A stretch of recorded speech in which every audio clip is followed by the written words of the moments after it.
அனைவருக்கும் வணக்கம். எல்லாம் வல்ல இறைவனின் திருவருளால் ரோட்டரி மாவட்டம் பூனை நேட்வனின் மாவட்ட ஆளுநர் ரோட்டரி செல்வநாதன் அவர்களின் சீரிய தலைமையில் Rotary club of Karaikal French city வழங்கும் காலை சக்கரம் மனிதனின் இயற்கை வாழ்வியல் முறை உண்புடல் உண்புடன் இந்த திட்டத்தை சிறப்பாக நடத்தி கொண்டிருக்கும் Rotary club of Karaikal French சிட்டியின் உதவி ஆளுநர் ரோட்டரியன் ரவி அவர்களுக்கும் தலைவர் ரோட்டரியன் கோபால் அவர்களுக்கும் செயலாளர் ரோட்டரியன் ராஜகுமார் அவர்களுக்கும் மற்றும் இன்று நம்முடன் இணைந்து பணியாற்ற காத்துக் கொண்டிருக்கும் Rotary club of Thiruvarur midtown சங்கத்தின் உதவியாளர் ரோட்டரியன் ஜான் ஜான்சன் அவர்களுக்கும் தலைவர் ரோட்டரியன் சிங்காரவேல் அவர்களுக்கும் செயலாளர் ரோட்டரியன் உமா செல்வன் அவர்களுக்கும் மற்றும் சங்க உறுப்பினர்கள் அனைவருக்கும் வாழ்த்துக்களையும் வரவேற்புகளையும் தெரிவித்துக் கொண்டு இன்று சிறப்பான ஒரு ஆசனங்களை அளிக்க காத்துக் கொண்டிருக்கும் ஆசான் கண்ணப்பன் ஐயா அவர்களுக்கும் பூங்குடி கண்ணப்பன் அவர்களுக்கும் திட்ட தலைவர் ரமேஷ் மோகன் அவர்களுக்கும் சிறப்பு விருந்தினராக கலந்து கொண்டு சிறப்பிக்க இருக்கும் காரைக்கால் எம் பாஸ்கர் ஐயா அவர்களுக்கும் நிகழ்ச்சியிலே உள்ள அனைத்து நல் உள்ளங்களுக்கும் இந்த காலை வேளையிலே வாழ்த்துக்களையும் வரவேற்புகளையும் தெரிவித்துக் கொண்டு நிகழ்ச்சியின் முதல் நிகழ்வாக ரோட்டரி இறை வணக்கம் வாசிக்க வருகிறார் Rotary club of Thiruvarur midtown சங்கத்தின் தலைவர் சிங்காரவேல் அவர்கள். இறைவா ஸ்டார்ட் பண்றது படிக்கலாம் சார், படிங்க. ஓகே. இறைவா, மனித குலத்தை படைத்த தந்தையை உயர்ந்த நிறைவான நன்னறிகளையும் அடிப்படைகளும் கொண்ட ரோட்டரி கொள்கையால் இவ்வியக்க நிறுவனரை அகத்துடலால் செய்தமைக்கு நாங்கள் உங்களுக்கு நன்றி சொல்லுகிறோம். உண்மையான ரோட்டரி மெய்ப்பொருளை ஆழமாக ஈர்த்து கொள்ளவும் அனைத்து மக்களிடையே தன்னம்பிக்கையும் அமைதியும் நிலைநாட்டி ஓய்வின்றி உழைக்கவும் நிறம், சமயம், தேசம் என்ற தடைகளையும் பாகுபாடுகளை நீக்கவும் பொருளாதார சமய தடைகளை களையவும் மேலும் மானுடத்தின் புனிதத்தை முறையாக புரிந்து கொள்வதன் மூலம் எல்லா மனிதர்களும் எல்லா குடும்பங்களும் எல்லா நாடுகளும் நட்புறவுகளும் தோல்மையுடன் வாழ்ந்திட உங்கள் புனிதமான திருவிடுகளை சுற்றி ஒன்று கூடி மெய்யான படைப்பாளி நீயே என்று புகழ்ந்து எங்கள் ஒருவரே உண்மையான நிரந்தரமான எல்லோரும் விரும்பத்துக்கு தந்தையே இங்கு கூடியுள்ள அனைத்து ரோட்டரியாளர்களும் நாங்கள் எங்களுக்கு உதவி செய்யுமாறு உங்களை இறைஞ்சுகிறோம். வணக்கம். நன்றி சார். ரோட்டரி இறை வணக்கம் வாசித்த Rotary club of Thiruvarur midtown சங்கத்தின் தலைவர் சிங்காரவேல் அவர்களுக்கு நன்றி. அடுத்த நிகழ்வாக இறைவேண்டுதல் அளிக்க வருகிறார் பூங்குடி கண்ணப்பன் அவர். அனைவருக்கும் காலை வணக்கம். எல்லையற்ற பரம்பொருளே, இப்பயிற்சியின் மூலம் உடல் உள்ளம் நலம் பெற அருள் புரிவாயாக. ஒட்டிய வயிறும் உயர்ந்த நெஞ்சமும் திறந்த தோள்களும் திண்ணிய நெஞ்சமும் துள்ளும் கால்களும் தோளா இதயமும் மலர்ந்த முகமும் கனிந்த பார்வையும் இவையாவும் பெற்று இறையுணர்வோடும் இயற்கையோடும் இணைந்து வாழ்வோம். நம் மனம் சாந்தமானது, இரக்க குணமுடையது, நல்வினையாற்றக்கூடியது. இந்நல்வழியில் தொடர்ந்து நாம் அனைவரும் இறையுணர்வோடும் இயற்கையோடும் இணைந்து வாழ்வோம்.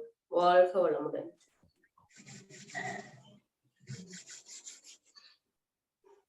நன்றி அம்மா. அடுத்த நிகழ்வாக பிரணவ மந்திரம். சின்முத்திரம் வச்சுக்கோங்க. முதல் தண்டு நேரா இருக்கட்டும். கண்கள் மூடிய நிலையில் ஒரு ஆழமான மூச்சு காற்று.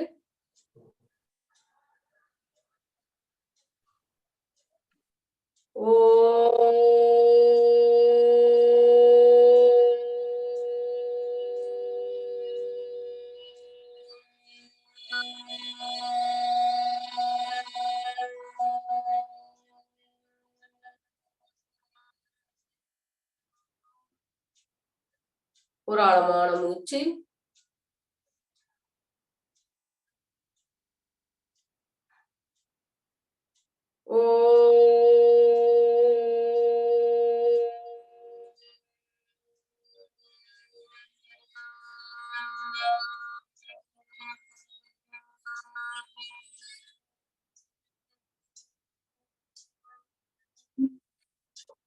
மீண்டும் ஒரு ஆழமான மூச்சு.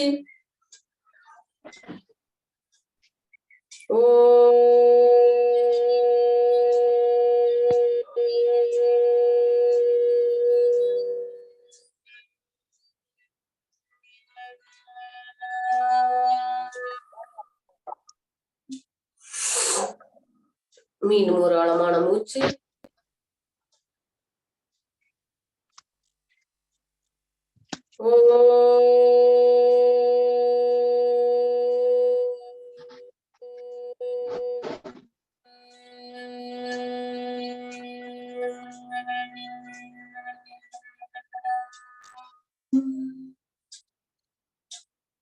மீண்டும் ஒரு ஆழமான மூச்சு.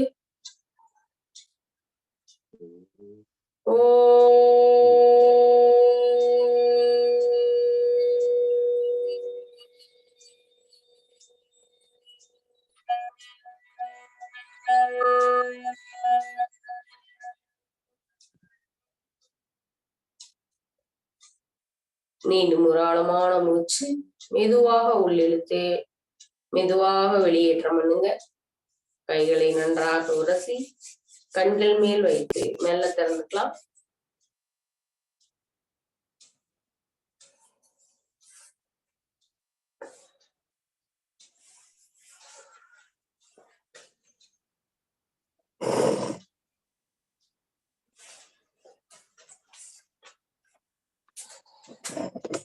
நன்றி நன்றிம்மா. அடுத்த நிகழ்வாக ஆசன பயிற்சிகள்.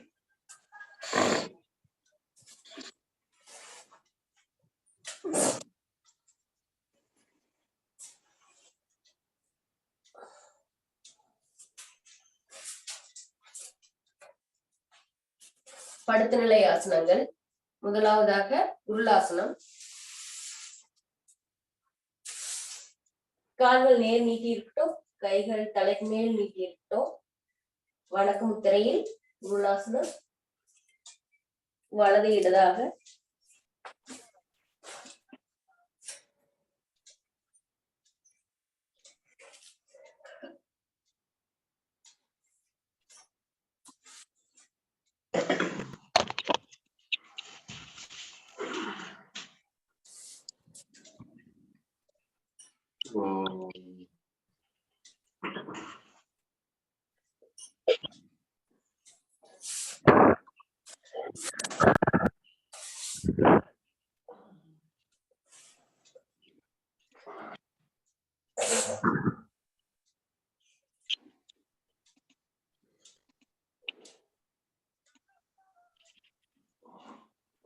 உருளாசனத்தில் வலது இடதாக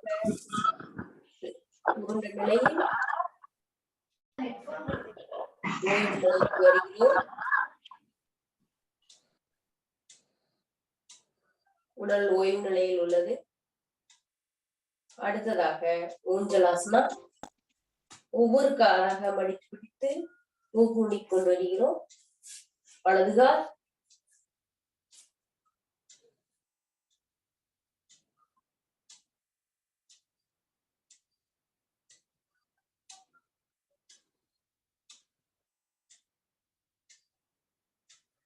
ஓய்வு.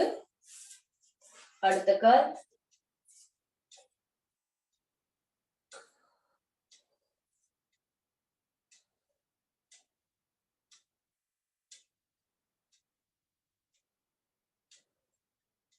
ஓய்வு.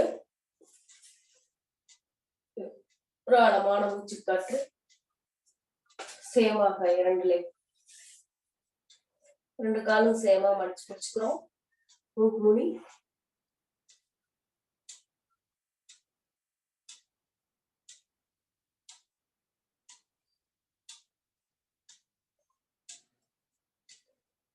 ஓய்வு. வலது இடதாக கொண்டுக்கிறோம்.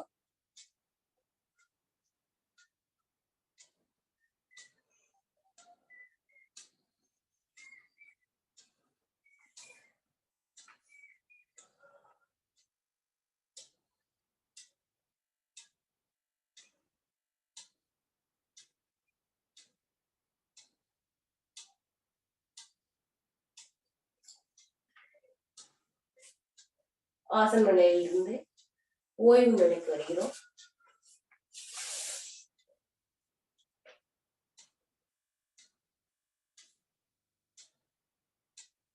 அடுத்ததாக முதுகுத்தண்டு சீராக்கு பயிற்சி.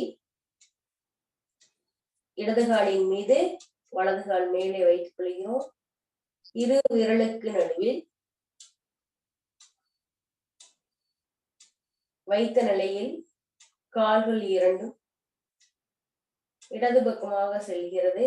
உடம்பு வலது பக்கமாக திரும்புகிறது. தலைப்பகுதியும் தோள்பட்டை பகுதியும் வலது பக்கமாக, கால் பகுதி இடது பக்கமாக. ஒரு 10 எண்ணிக்கையில் ஓய்வு.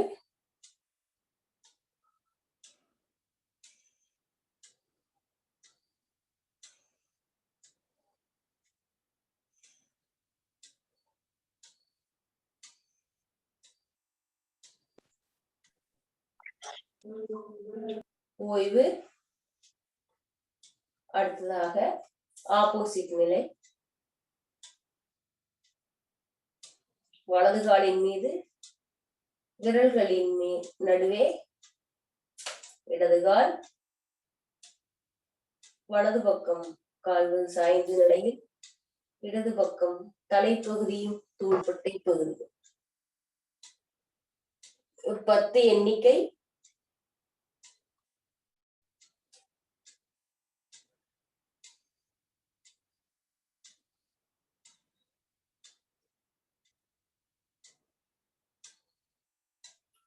ஓய்வு.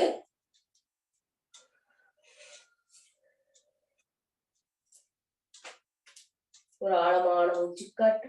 மெதுவாக உள்ளிழுத்து மெதுவாக வெளியேற்றம் பண்றோம்.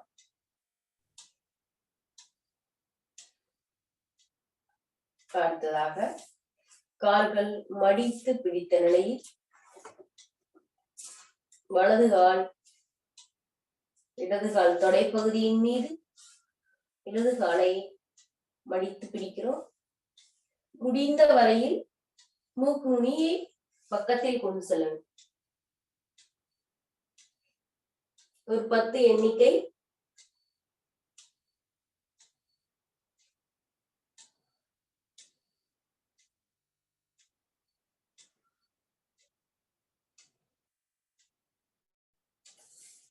ஓய்வு. அடுத்த கால்.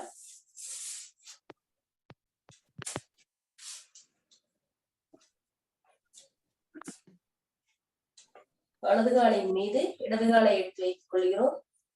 மீண்டும் காலை மடித்து பிடித்து ஒரு 10 எண்ணிக்கை.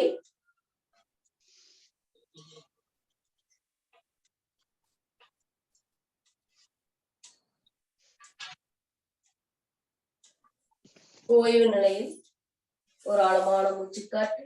மெதுவாக உள்ளிழுத்து மெதுவாக வெளியேற்றம் பண்ணுங்க.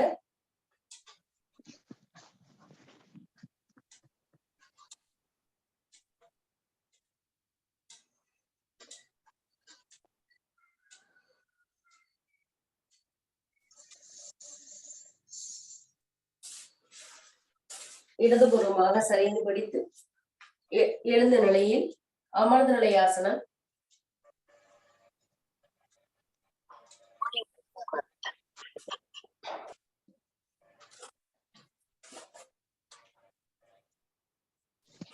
வஜ்ராசன நிலைக்கு வந்துடுறோம்.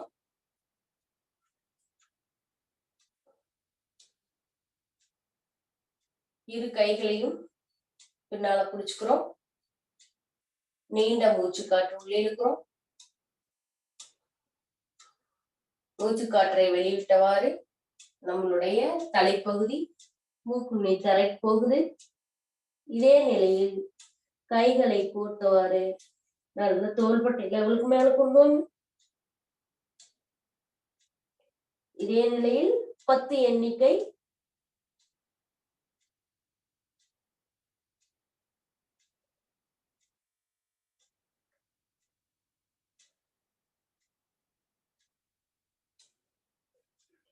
மெல்ல கைகள் இடுப்புக்கு வருது. ஓய்வு நிலை. அப்படியே மூச்சு இழுத்துட்டே மேல வரும். எடுத்த மூச்சு காற்று வெளிவிட்டுறோம். அடுத்ததாக உங்களுடைய இரு கைகள்லயும் ஆதி முத்திரை வச்சுக்கோங்க. உங்களுடைய அடிவயிற்று பகுதி தொப்புள் பகுதிக்கும் கீழே நல்லா அடிவயிற்று பகுதியில் வச்சுக்கிறோம்.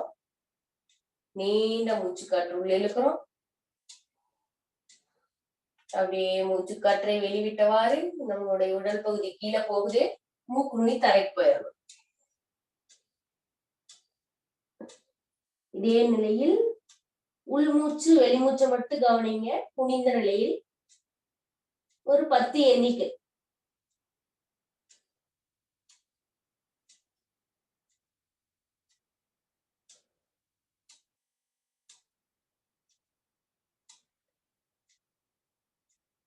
மூச்சு இழுத்துக்கிட்டே மேல வரும். எடுத்த மூச்சு காற்றை வெளியே விட்டுறோம்.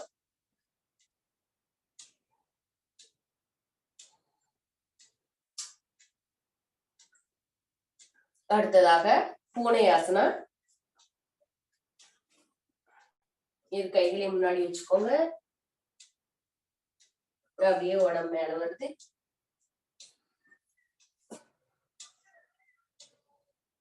தலைப்பகுதி மேல செல்லும் போது மூச்சு காற்ற உள்ள இழுக்கிறோம். தலைப்பகுதி கீழே வரும்போது மூச்சு காற்ற வெளிவிடுறோம். 1 2 3 4 5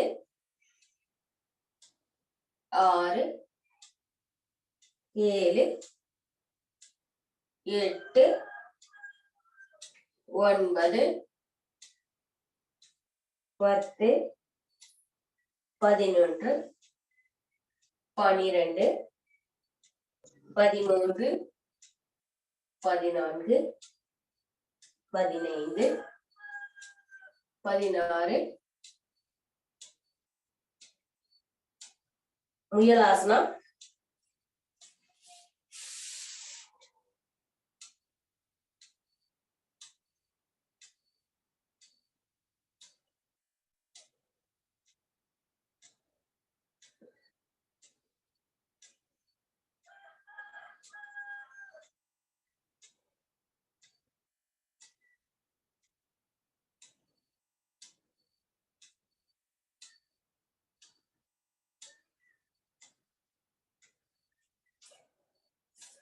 அப்படியே மூச்சு இழுத்துட்டே கைகளை மேல கொண்டு வாங்க.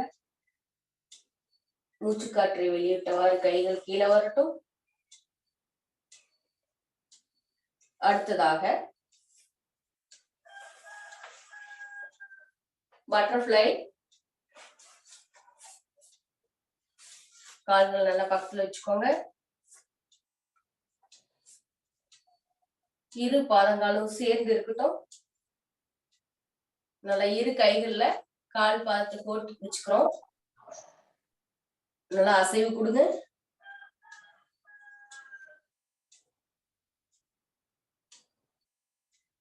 கவுண்டிங் கொடுத்து கூட செய்யலாம். 1 2 3 4 5 6 7 8 9 10 11 12 13 14 15 16. ஓய்வு.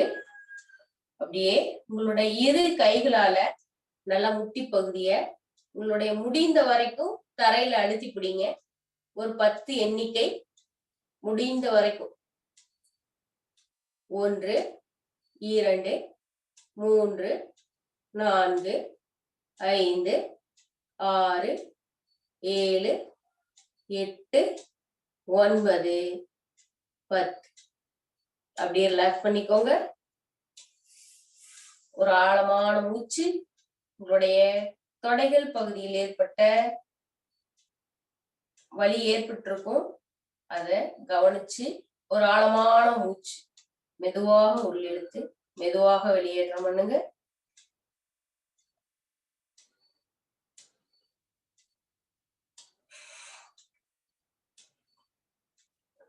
அடுத்ததாக இதே நிலையில் கால்கள் நல்லா கோர்த்து பிடிச்சிருக்கிறீங்கல்ல, பிடிச்சுக்கோங்க.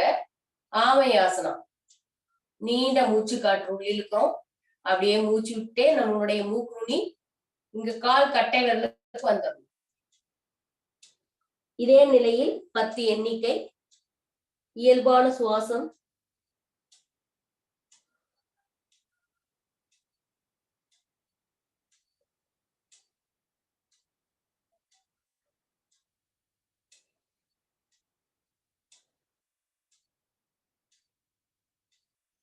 அப்படியே மூச்சு இழுத்துக்கிட்டே மேல வரும். எடுத்த மூச்சு காற்ற வெளிவிட்டுருங்க. இரு கால் பகுதியிலையும் நீட்டி வச்சுக்கோங்க.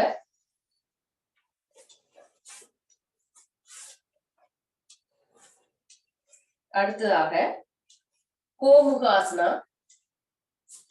வலது கால் இடது காலின் மேலே, இடது கால் கீழே, நல்லா சைட்ல எடுத்து வச்சுக்கோங்க.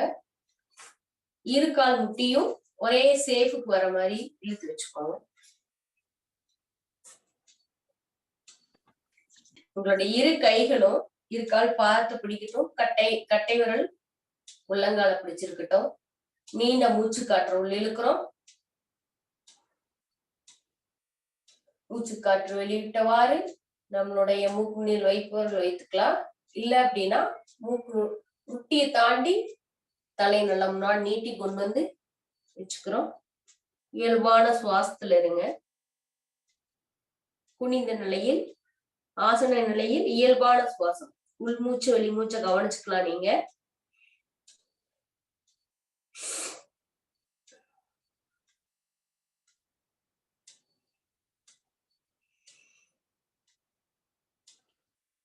மேலே வரும் பொழுது மூச்சு காற்றை உள்ளிழுத்தவாறு அப்படியே மெதுவா மேல வரும். எடுத்த மூச்சு காற்றை வெளியிட்டவாறு வலது கால் மேல இருக்கிறதுனால வலது கையை மேல உயர்த்திக்கிறோம். இடது கையை பின்னோக்கி கொண்டு போறோம். கொண்டு போய் கைகளை பின்னாடி கோர்த்து பிடிச்சுக்கிறோம். கோர்த்து நம்மளுடைய தலைப்பகுதியோட கைகளை சேர்த்து வைக்கிறோம்.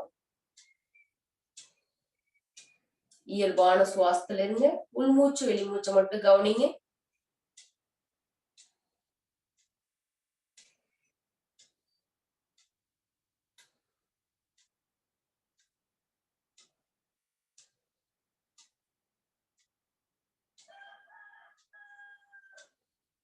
அப்படியே கைகளை ரிலீஃப் பண்ணிருங்க. அடுத்ததாக கால்களை மாத்தி போட்டுக்கிறோம். கால்களை நீட்டி வைக்கிறோம். அடுத்ததாக இடது கால் மேலே போட்டுக்கிறோம். வலது காலின் மேலே இரு காலின் சைடில் இழுத்து வைங்க. நீண்ட மூச்சு காற்று உள்ள இழுக்கிறோம். இரு கைகளும் இரு கால் பாதத்தை பிடிக்கட்டும். நீண்ட மூச்சு காற்று உள்ள இழுக்கிறோம். மூச்சு காற்று வெளிவிட்டவாறு தலைப்பகுதி கீழே.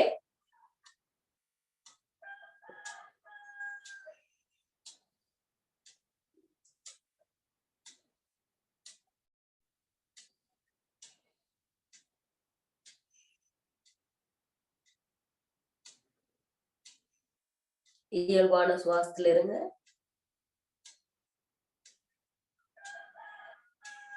மூச்சு காற்றை உள்ளிழுத்தவாறு உடம்பு மேல வருது. இப்பொழுது இடது கால் மேல இருக்கிறதுனால இடது கை மேல உயர்த்திக்கிறோம். வலது கை பின்னோக்கி கொண்டு போறோம். கைகளை கோட்டு பிடிச்சுக்கலாங்க. பின்னாடி கைகள் காதோடனா சேர்த்து இருக்கட்டும். தலைப்பகுதியோட இயல்பான சுவாசத்துல இருங்க. ஒரு 10 எண்ணிக்கையில்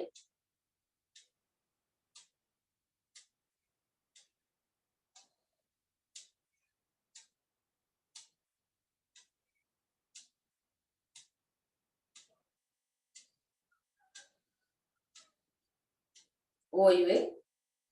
கைகளை ரிலீஃப் பண்ணிடலாம். கால் பகுதியை நீட்டி வச்சுக்கலாம்.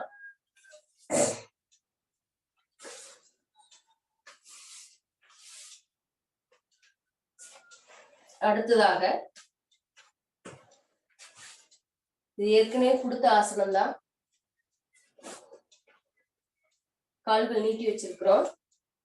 உங்களுடைய வலது கால இடது கால் தொடை பகுதியில ஒட்டி வச்சுக்கோங்க. ஒட்டி வச்சுக்கோங்க. உடம்பு நேரா இருக்கட்டும். நீங்க நீட்டி இருக்கிற கால் உங்க உடம்ப பார்த்த மாதிரி நேரா இருக்கும். சைட்ல சாஞ்சு இருந்துச்சு அப்படின்னா உடம்பு கீழே வராது. அதனால நேரா வச்சுக்கோங்க. உங்க உடம்பு பார்த்த மாதிரி கைகளை நல்லா முன்னாடி வச்சுக்கோங்க. முன்னாடி வச்சுட்டு மூச்சு இழுத்துட்டே கைகளை மேல கொண்டு வாங்க.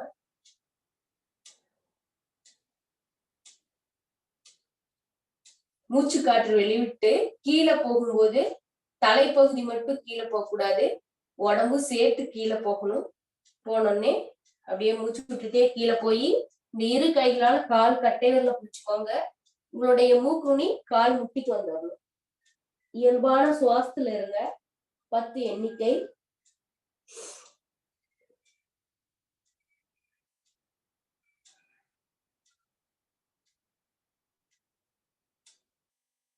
கால் முட்டி மேல வரக்கூடாது.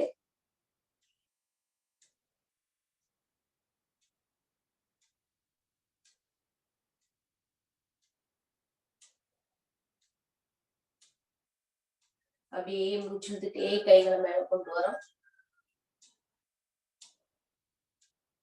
அப்படியே மூச்சு காற்றை வெளிவிட்டவாறு கைகள் கீழே வந்துருச்சு. அடுத்த கால், வலது கால் நீட்டி இருக்க, இடது கால் மடிச்சு வச்சிருக்கோம். கால் பாதம் உடம்பு பார்த்த மாதிரி இருக்கு. கைகளை முன்னாடி வைக்கிறோம். மூச்சு இழுத்துட்டே கைகள் மேல வருது.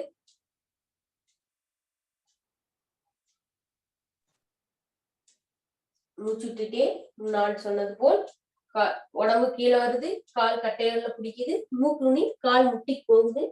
முட்டி மேல வரவே கூடாது. ஒரு 10 எண்ணிக்கை இயல்பான சுவாசத்துல இருங்க.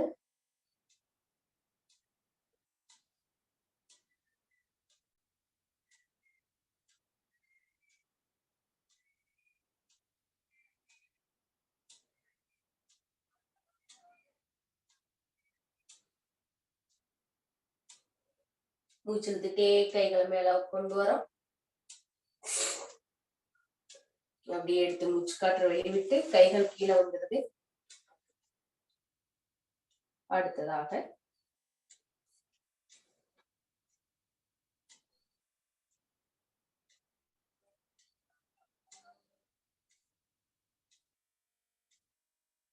பச்சிமோத்தாசனா. நம்ம நின்ற நிலையில பாதகஸ்தாசனா செய்யற மாதிரி இது அமர்ந்த நிலையில் பச்சிமோத்தாசனா. கைகளை மூச்சு இழுத்துட்டே கைகளை மேல கொண்டு வாங்க. மூச்சு காற்றை வெளிவிட்டவாறு உடம்பும் கையும் சேர்ந்து கீழே போகுது. இரு கால் கட்டைகளை பிடிச்சுக்கிறோம். உங்களுடைய மூக்கு நுனி இரு முட்டிக்கு நடுவில். 10 எண்ணிக்கை இயல்பான சுவாசம்.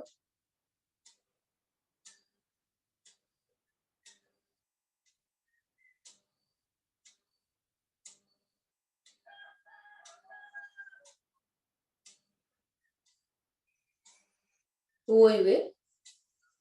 மூச்சு இழுத்துட்டே கைகளை மேல கொண்டு வாங்க.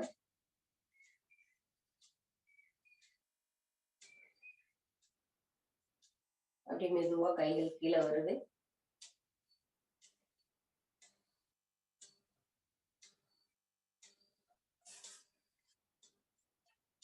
நேர் அமர்ந்த நிலையில்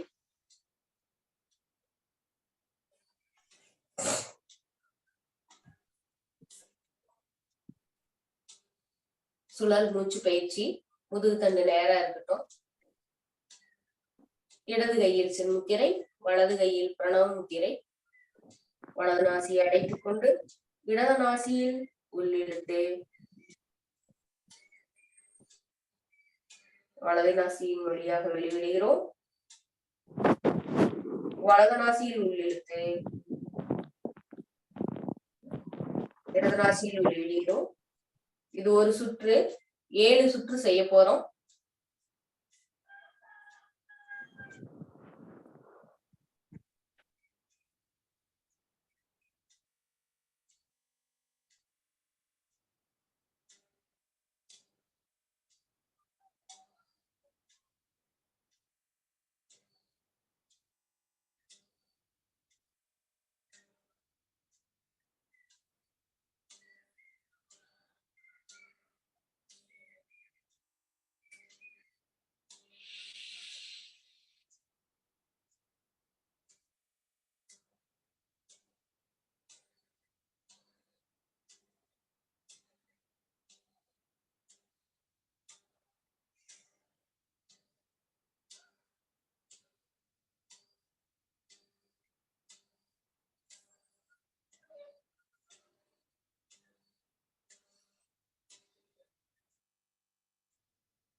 ஓய்வு. 7 சுற்று முடிச்சிருப்பீங்கன்னு நினைக்கிறேன். ஒரு ஆழமான மூச்சுக்காற்று. மெதுவாக உள்ளிழுத்து மெதுவாக வெளியேற்றம் பண்ணுங்க. கைகளை நன்றாக உரசி கண்கள் மேல் வச்சு மெல்ல திறந்துக்குங்க.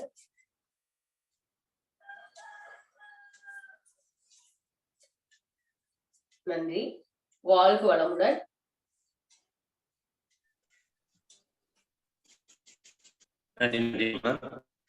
அடுத்த நிகழ்வாக சிந்தனை தினம் ஒரு சிந்தனை.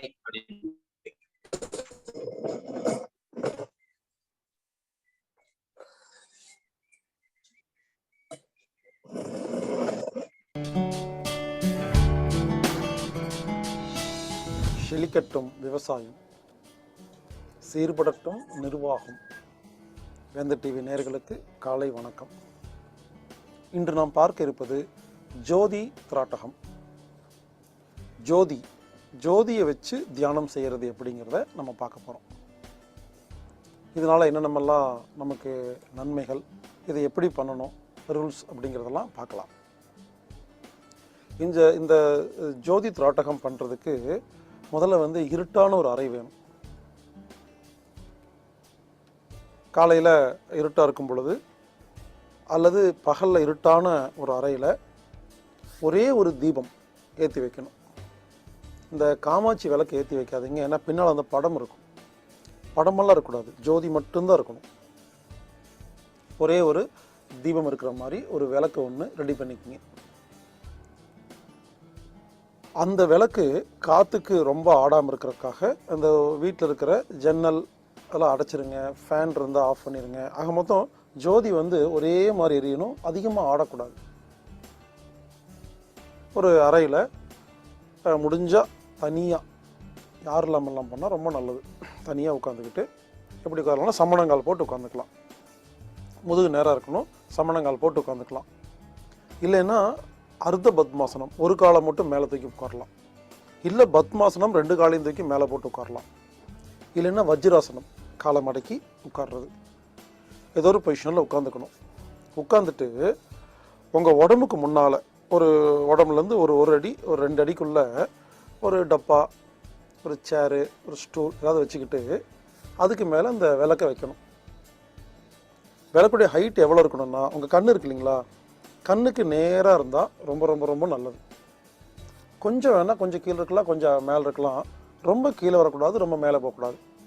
முடிஞ்ச வரைக்கும் கண்ணுக்கு நேராக இருக்கிறது சிறப்பு. உங்கள் கண்ணிலிருந்து ஒரு 2 அடி 3 அடிக்குள்ளே தான் அந்த ஜோதி இருக்கணும். அதுக்கு பின்னால் வேறு ஏதோ ஒரு படமோ, ஒரு பீரோவோ, ஒரு புக்கு, இந்த மாதிரி எதாவது இருந்துச்சுன்னா உங்கள் கவனமெல்லாம் அங்கே போயிடும். அதனால் முடிஞ்ச வரைக்கும் அந்த பக்கம் எதுவுமே இல்லாமல் இருந்தால் ரொம்ப நல்லது. முடிஞ்ச ஒரு செவுத்துக்கு பக்கத்தில் நீங்கள் போய் உட்காந்துக்கலாம். இல்லை வீட்டிலலாம் பொருள் இருக்குன்னா ஏதாவது ஸ்க்ரீன் மாட்டிக்கலாம். ப்ளைனாக டிசைன் இல்லாத ஒரு ஸ்க்ரீன் மாட்டிக்கலாம். நல்ல எண்ணெயில் தான் தீபம் இருக்கணும், நல்லெண்ணெய் தீபம். அந்த நல்லெண்ணெய் ஒரிஜினல் செக்கெண்ணெயாக இருந்தால் ரொம்ப ரொம்ப சிறப்பு.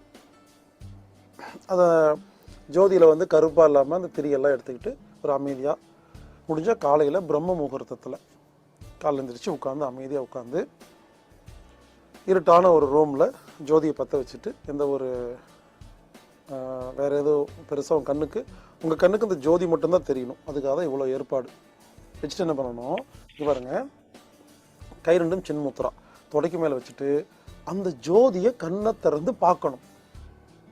கேஷுவலாக ஒரு ஃப்ரெண்டை பார்க்குற மாதிரி பார்க்கணும், அவ்வளோதான். அப்படியே பார்க்கணும். ஒரு 2 நிமிஷம் இல்லை 3 நிமிஷம் பார்க்கலாம். அப்படியே வச்ச கண்ணு வாங்காமலாம் பார்க்க வேண்டாம், போட்டால் கண்ணை சிமிட்டிக்கலாம். எல்லாமே கேஷுவலுங்க. இந்த யோகா, மூச்சு பயிற்சி, தியானமெல்லாம் செய்யும் பொழுது ரிலாக்ஸாக இருக்கணும், ஜாலியாக பண்ணணும். பல பேர் ரொம்ப கஷ்டப்பட்டு பண்ணுறாங்க. நம்ம கஷ்டப்பட்டுருக்கோம் தான் யோகாவுக்கு போகிறோம், அப்புறம் அங்கே போய் கஷ்டப்பட்டு வரதுக்கு நம்மதுக்கு போகணும். கேஷுவலாக ஜாலியாக உட்காந்து பார்க்கணும். 2 நிமிஷம் முதல் ஒரு 5 நிமிஷம் வரைக்கும் பார்க்கலாம். ஜஸ்ட்டு பார்க்குறீங்க, பார்த்துட்டே இருக்கீங்க. பார்க்கும் பொழுது சில பேர்த்துக்கு தானாக கண்ணு மூடும்.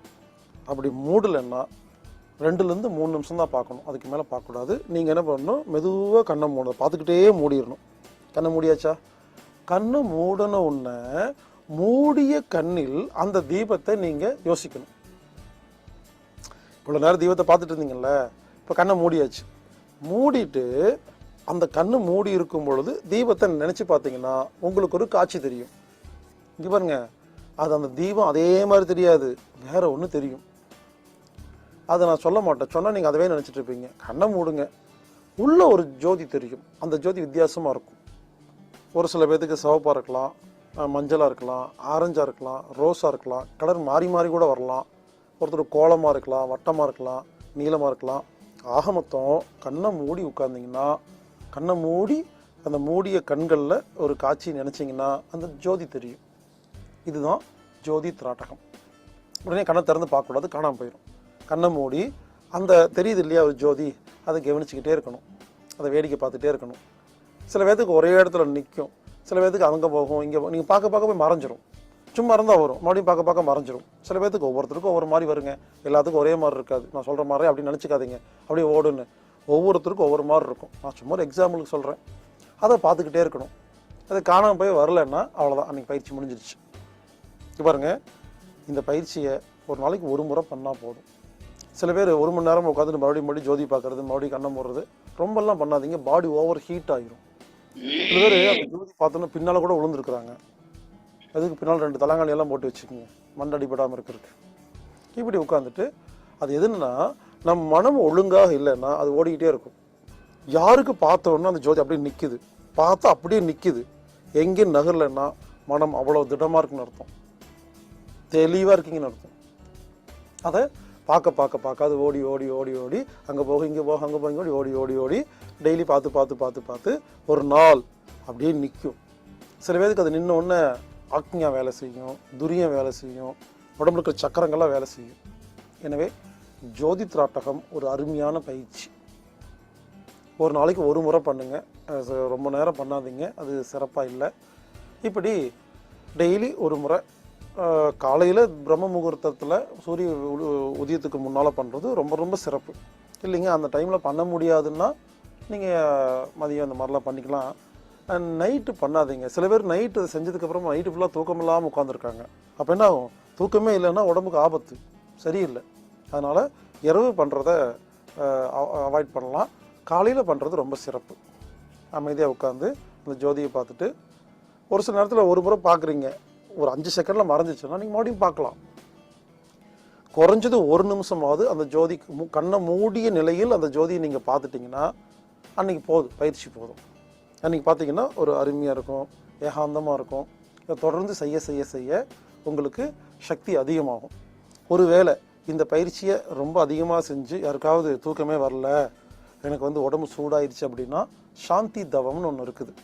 அதாவது மூலாதாரம் இருக்கு இல்லைங்களா, தொப்புலேருந்து 4 இன்ச்சு கீழே, அந்த மூலாதாரத்தை நினச்சிக்கிட்டே ஒரு அரை மணி நேரம் உட்காந்திங்கன்னா உங்களுக்கு அது இறங்கிடும், சாந்தி ஆகிரும்.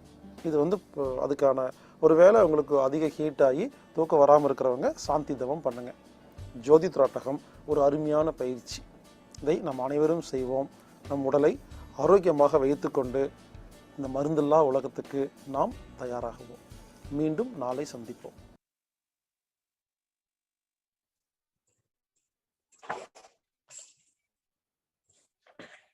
நன்றி நன்றி ஐயா. ஜோதி திராட்டகம் அருமையான ஒரு விளக்கம் அளித்த, அதாவது ஜோதி திராட்டகம் செய்து நாம் மனதை எந்த நிலையில் உள்ளது என்பதை அறிவதற்காக அருமையான ஒரு விளக்கம் அளித்த கீழர் பாஸ்கர் ஐயாவிற்கு நன்றி. அடுத்த நிகழ்வாக வேளாண் வழியில் நம்முடன் தொடர்ந்து பயணித்துக் கொண்டிருக்கும் காரைக்கால் எம் பாஸ்கர் ஐயா அவர்கள் தற்பொழுது இன்று நம்முடன் இணைந்து வேளாண் வழியில் விவசாயம் செய்து நாம் எப்படி பலனை ஈட்ட முடியும், நம்முடன் வாழ்பவர்கள் எப்படி நாம் உதவ முடியும் என்பதை பற்றி அருமையான ஒரு விளக்கம் அளிக்க உள்ளார்கள். இந்த நிகழ்விலே அவர்களை உரையாற்ற காரைக்கால் எம் பாஸ்கர் ஐயா அவர்களை உரையாற்ற அன்புடன் அழைக்கின்றோம்.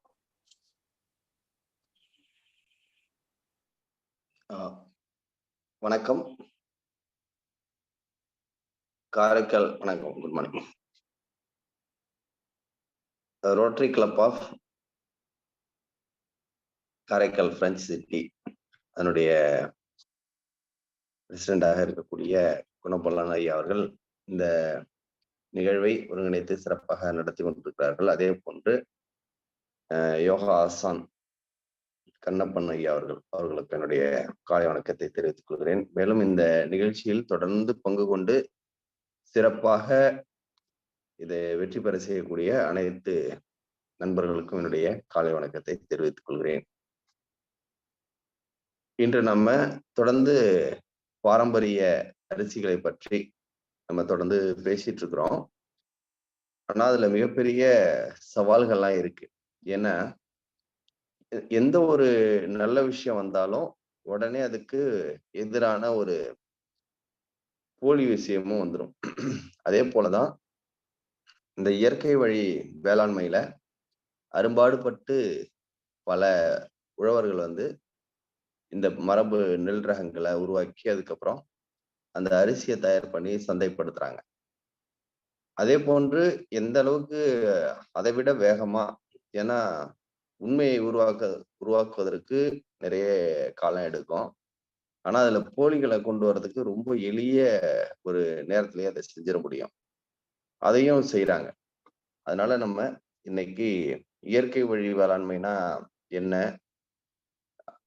அதுக்கு என்ன மாதிரியான விஷயங்களை நம்ம பயன்படுத்துறோம், அந்த இயற்கை வழி வேளாண்மையில விளைந்த அரிசிகளை நம்ம எப்படி தேர்ந்தெடுக்கிறது அப்படிங்கிறத பத்தி கொஞ்சம் விரிவா பார்ப்போம். முதல்ல இயற்கை வழி வேளாண்மை அப்படின்னு சொன்னாலே அதுக்கு அடிப்படையா இருக்கிறது என்னன்னு பாத்தீங்கன்னா விதை தான். விதை அப்படின்னு சொன்னோம்னா மரபு விதைகள். மரபு விதைகள் அப்படின்னு சொல்றது பல்லாண்டு காலமாக நம்ம வழி வழியா இருக்கிறது. இந்த பாரம்பரியம் அல்லது நாட்டு விதை அப்படின்னு சொல்றது பரம்பரையாக வர்றது. இப்ப நெல்லெல்லாம் பாத்தீங்கன்னா ஒரு 10,000 வருஷம் 20,000 வருஷமா நம்ம கிட்ட தொடர்ந்து இருந்துட்டே இருக்கு. ஆனா இதை நம்ம ஒரு 50-60 ஆண்டு காலமாக இதுல ஒட்டு விதைகளை உயர் விளைச்சல் அப்படின்னு சொல்லிட்டு ஒட்டு விதைகளை உருவாக்கிட்டோம். அந்த ஒட்டு விதைகளை உருவாக்கி அதிக விளைச்சல், அதிக லாபம் அப்படிங்கிற மாதிரியான நோக்கத்துல இந்த மரபு விதைகளை நம்மகிட்ட பாரம்பரியமா இருந்த மரபு விதைகளை கிட்டத்தட்ட 2 லட்சம் இருந்தது. அது எல்லாத்தையுமே நம்ம விட்டுட்டோங்கிறதெல்லாம் நம்ம ஏற்கனவே பார்த்தோம். அந்த விதைகள்ல கொஞ்சம் இப்ப இந்தியா முழுக்க ஒரு 6,000 ரகம் இருக்கு. அதுல நம்ம ஒரு சில ரகங்களை உணவுக்காக ஒரு 20 ரகம் 25 ரகத்தை தான் இப்ப அதிகமா பயன்படுத்துறோம். குறிப்பா சொல்லணும்னா காட்டு யானம், மாப்பிள்ளை சம்பா, கருப்பு கவுனி, வாசன சீரக சம்பா, ஆத்தூர் கிச்சடி சம்பா, தங்க சம்பா, சேலம் சன்னா, இந்த மாதிரி தூயமல்லி போன்ற அரிசிகளை நம்ம பரவலா பயன்படுத்துறோம். இதை கடந்து இதை விட அதிகமான அரிசிகள் நம்மகிட்ட சிவப்பு அரிசிகளும் இருக்கு, வெள்ளை அரிசிகளும் இருக்கு, வாசனையுடைய அரிசிகள் இருக்கு, அதே போல சன்ன ரக அரிசிகளும் இருக்கு. ஆனா எவ்வளவு பேர் இதெல்லாம் விளைய வைக்கிறாங்க அப்படின்னு பாத்தீங்கன்னா ரொம்ப சொற்பமான விவசாயிகள் தான் இதை விளைய வைக்கிறாங்க. இன்னைக்கு தமிழ்நாடு முழுக்க கிட்டத்தட்ட ஒரு 50,000த்துக்கு மேற்பட்ட விவசாயிகள் இந்த மரபு நெல் ரகங்களை பயன்படுத்தி விவசாயத்தை செய்யறாங்க. ஆனா பெரும்பாலான விவசாயிகள் தங்க சொந்த பயன்பாட்டுக்காக மட்டும் பயன்படுத்துறாங்க. ஏன்னா எங்கள்கிட்ட விதை கேட்கிறவங்க எனக்கு 10 சென்ட்டுக்கு வேணும், 50 சென்ட்டுக்கு வேணும், 30 சென்ட்டுக்கு வேணும்னு கேட்கக்கூடிய விவசாயிகள் தான் 90% பேர். எங்களுக்கு 3 ஏக்கருக்கு வேணும், 5 ஏக்கருக்கு வேணும் அப்படின்னு சொல்லக்கூடிய விவசாயிகள் ரொம்ப சொற்பமான அளவுல தான் இருக்காங்க.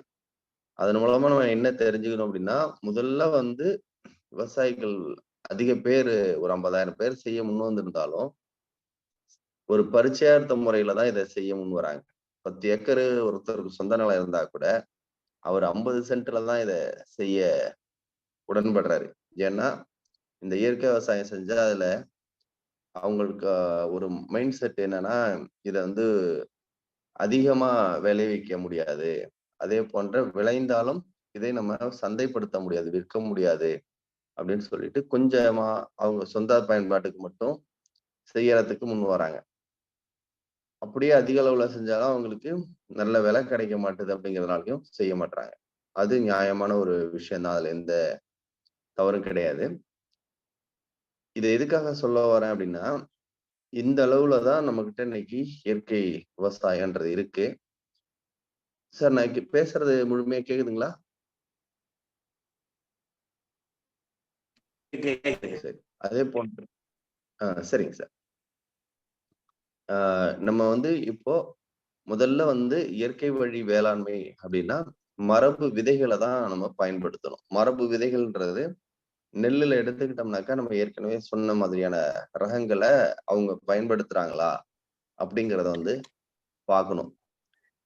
ஏன்னா நம்ம பெரும்பகுதி இன்னைக்கு இந்த இயற்கை வழி வேளாண்மையில இந்த அரிசி நெல் உற்பத்தி பண்ணி அரிசியாக்கி விற்பனை நடைபெறுவது எப்படி நடைபெறுது அப்படின்னு பாத்தீங்கன்னாக்கா, நேரடியாக ஒவ்வொரு விவசாயிகள்கிட்ட இருந்தும் அரிசிகளை பெரும்பாலான பேர் வாங்குறாங்க. ஒரு 50% அது போன்ற வியாபாரமாக நடக்குது. நேரடியாகவே தாங்களே உற்பத்தி பண்ணி, தாங்களே அரிசியாக்கி, தாங்களே விற்பனை பண்றக்கூடிய பணியை வந்து பெரும்பாலான விவசாயிகள் வந்து செய்றாங்க. அது இல்லாம ஒரு 50% மேல வியாபாரிகளும் அந்த நெல்ல வாங்கி அவங்க அரிசியாக்கி குடுக்குறாங்க. ஆனா சந்தையில பாத்தீங்கன்னா, ஒரு 15, 20 வகையான அரிசிகள் மட்டும்தான் நமக்கு கிடைக்குது. ஆனா பெரும்பாலான இடங்கள்ல சந் விவசாயிகள் விளைவிக்காத அரிசிலாம் எப்போதுமே கிடைக்கிற அளவுக்கு செஞ்சுட்டு இருக்காங்க. ஆனா நிறைய போலிகள். இப்ப உதாரணத்துக்கு சொல்லணும்னா 2, 3 ரகத்த நம்ம குறிப்பா சொல்லலாம். ஒண்ணு வந்து வாசனை சீரக சம்பா. இந்த வாசனை சீரக சம்பான்றது பாத்தீங்கன்னா, நாட்டு ரகம். இந்த நாட்டு ரகத்த நம்ம விளைய வைக்கணும்னா, ரொம்ப கடினமான ஒரு விஷயம். நல்லா தான் விளையும். கடினமான விஷயம்னு நான் சொல்றது, அது வந்து ஒரு குறுகிய நாள் ரகம். ஒரு 120 நாள்ல விளைஞ்சிரும். அது நம்ம புரட்டாசி மாதம் மட்டும் தான். குறிப்பா நம்ம தமிழக பகுதிகள்ல புரட்டாசி மாதம் மட்டும் போட்டீங்கன்னா தான், அது நல்லா விளையும். மத்த பட்டங்கள்ல போட்டீங்கன்னா, நிச்சயமா பயிர் வரும். ஆனா கதிர் வந்து விளையாது. அதனால வந்துட்டு அதனுடைய உற்பத்திங்கிறது குறைவா தான் இருக்கும். இந்த வாசனை சீரக சம்பாங்கிறது நாட்டு ரகம். அதிலேயே இப்ப வைகை ஒட்டு அப்படின்னு சொல்லிட்டு தேசிய ரக சம்பா போன்று உயர் விளைச்சலுக்காக ஒரு ஒட்டு ரகத்தை வந்து வெளியிட்டிருக்கிறாங்க. அந்த ரகம் பாத்தீங்கன்னாக்க சாயாது, கட்டையா இருக்கும் பயிரு, நல்ல விளையும், நிறைய விளையும். ஆனா அதுல வந்து எந்த சுவையோ, வாசனையோ வந்து இருக்காது. அந்த அரிசிய வந்து சந்தைப்படுத்துறாங்க. அதனால என்ன ஆகுது, ஒரு ரூ. 60, ரூ. 70க்கு அந்த அரிசிய குடுக்குறப்ப, வாசன சீரக சம்பா வந்து பாத்தீங்கன்னா, ஒரிஜினலா வச்சிருக்கிறவங்க ரூ. 120, ரூ. 150, ரூ. 100ன்னு சொல்லி பல மாதிரியா விப்பாங்க. ஆக நீங்க ரூ. 100, ரூ. 120ன்னு சொல்றீங்க. ஆனா மார்க்கெட்ல ரூ. 70க்கே கிடைக்குது அப்படின்னு சொல்லிட்டு மக்கள் அந்த பக்கம் வாங்குறதுக்கு போறாங்க. அதுல தப்பு இல்ல. ஆனா அதுல எந்த விதமான மருத்துவ குணமும் கிடையாது. இன்னும் சொல்லப்போனா உடலுக்கு வந்து கேடு தான் விளைவிக்கும். அதே போன்று இந்த காட்டு யானம், அதே போன்று சிவப்பு கவுனி, இது போன்ற அரிசிகள்லாம் கிட்டத்தட்ட ஒரு 7 அடி, 8 அடி, 9 அடி உயரம் வளரும். அத உற்பத்தி பண்றதும் ரொம்ப கடினமான ஒரு வேலையாக இருக்கும். அத வந்து கிட்டத்தட்ட 165 நாள் ஆகும். எந்த அளவுக்கு உயரமா வளருதோ, அந்த அளவுக்கு அந்த பயிர நம்ம செய்யணும் அப்படின்னா, ஒரு 7 மாதம் நமக்கு வந்து காலம் தேவைப்படும். அதனாலயும் என்ன பண்ணுவாங்க அப்படின்னு பார்த்தீங்கன்னா, பெரும்பகுதி அந்த நெல் ரகங்கள வந்து தேர்ந்தெடுக்கிறது கிடையாது. ரொம்ப சொற்பமான விவசாயிகள் தான் இந்த காட்டு யானம், சிவப்பு கவுனி. எனக்கு தெரிஞ்சு சிவப்பு கவுனிய செய்யக்கூடிய விவசாயிகள வந்து நான் தேடிட்டு இருக்கேன். ஆனா காட்டு யானம் கூட செய்றாங்க. ஆனா சிவப்பு கவுனி செய்யக்கூடிய விவசாயிகள நான் பார்த்ததே கிடையாது. ஏன்னா அந்த அளவுக்கு ஒரு 8 அடி, 9 அடி உயரம் வரைக்கும் வளர்ந்து நிக்கும். அந்த வயலுக்கு போனோம்னாலே ஒரு பிரம்மாண்டமா இருக்கும். நெல்லு தான் இப்படி விளைஞ்சு நிக்குதா? அதேபோல காட்டு யானமும் அப்படிதான் இருக்கும். நெல்லு தான் இப்படி விளைஞ்சு நிக்குதா? அப்படின்னு சொல்லிட்டு நமக்கு ஒரு கேள்வி வரும். ஏன்னா அந்த அளவுக்கு உயரமா கிட்டத்தட்ட ஒரு கரும்பு பயிர்கள் போல அது வந்து காட்சி அளிக்கும். கரும்பு வயலுக்கு போனீங்கன்னா எப்படி இருக்கோ, அது போன்று இருக்கும். இந்த காட்டு யானத்தையும் வந்து பெரும்பகுதியான பேர் வந்து உற்பத்தி செய்யறதில்ல. சிவப்பு கவுனிய வந்து உற்பத்தி செய்யறதில்ல. ஆனா, இதுக்கு மாற்றா குறைவான விலையில இருக்கக்கூடிய சிவப்பு அரிசிகள வந்து என்ன பண்ணுவாங்கன்னா, வாங்கி குடுக்குறாங்க. ஏன்னா நம்ம நூற்றுக்கணக்கான சிவப்பு அரிசிகள் நமக்கு இருக்கு. இப்ப நம்மட்ட இருக்கிறதே பார்த்தீங்கன்னா, ஒரு 15, 20 வகை இருக்கு. ஆ எந்த அரிசிய நம்ம ம் எப்படி ஐடென்டிஃபை பண்றதுங்கிறதுல நிறைய சிரமங்கள் இருக்கும். அதனால தான் நெறைய இந்த நெல் திருவிழாக்கள், அரிசி கண்காட்சி, இது போன்ற விஷயங்கள்லாம் நடத்தப்படுது. அது போன்ற இடங்களுக்கு போயி, நம்ம இந்த அரிசிகளை வந்து ரொம்ப ஆழமா பார்த்து அதை வந்து நம்ம தெரிஞ்சு வச்சுக்கணும். ஏன்னா அப்பதான் நம்ம ஒரு மூட்டு வலிக்காக காட்டு யானை கேட்கிறோம் அப்படின்னா, ஏதோ ஒரு குழி அடிச்சான அரிசியை கொடுத்துருவாங்க. ஏன்னா காட்டு யானத்துக்கு பதிலாக கிட்டத்தட்ட குழி அடிச்சான அரிசி அந்த மாதிரி இருக்கும். அதை கொடுத்துருவாங்க. அதை கொடுக்குறப்ப நமக்கு என்ன என்ன தேவைக்காக நம்ம அரிசி எடுத்துக்கிறோமோ அந்த தேவை வந்து நிறைவடையாது. அதே போன்றுதான் வந்து இந்த இலுப்பைப்பூ சம்பா அப்படின்னு சொல்லிட்டு மிகப்பெரிய ஒரு எளிதா கண்டுபிடிக்க முடியும். ஆனா இந்த அரிசியில தான் மிகப்பெரிய முறைகேடுகளை இப்ப செஞ்சுட்டு வராங்க.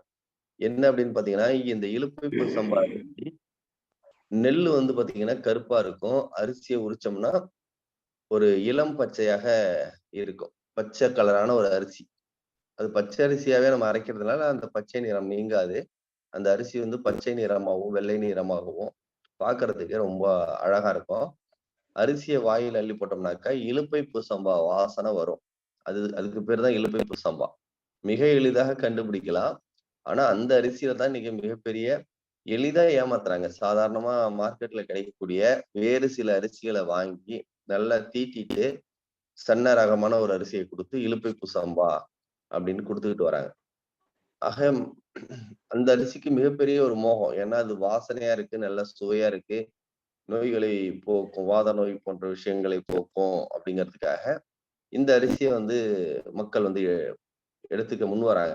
அதை பயன்படுத்திக்கிட்டு ஏன்னா இந்த அரிசியோட விலை பார்த்தீங்கன்னா இன்னைக்கு மார்க்கெட்ல 150 ரூபாய் 200 ரூபாய் சொன்னாலும் வாங்கிக்கிறதுக்கு தயாரா இருக்காங்க. அதை பயன்படுத்திக்கிட்டு நம்ம ஏமாத்தி விற்கிறதுக்கு முயற்சி பண்றாங்க.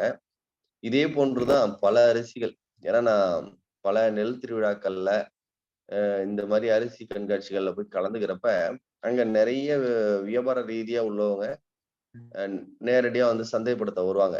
ஏன்னா அந்த இடங்கள்ல போனா தங்களை விளம்பரப்படுத்திக்கலாம், அதே போன்று விற்பனை பண்ணலாம் அப்படிங்கிறதுக்காக அங்க வந்து விற்பனை பண்றப்ப பாத்தீங்கன்னா இலுப்பைப்பூ சம்பான்னு கொடுப்பாங்க. அதை பாத்தீங்கன்னா இலுப்பைப்பூ சம்பாவா இருக்காது. காட்டு யானம்னு சொல்லி கொடுப்பாங்க, அது காட்டு யானமா இருக்காது. சீரக சம்பா அப்படின்னு சொல்லி கொடுப்பாங்க, சீரக சம்பாவா இருக்காது.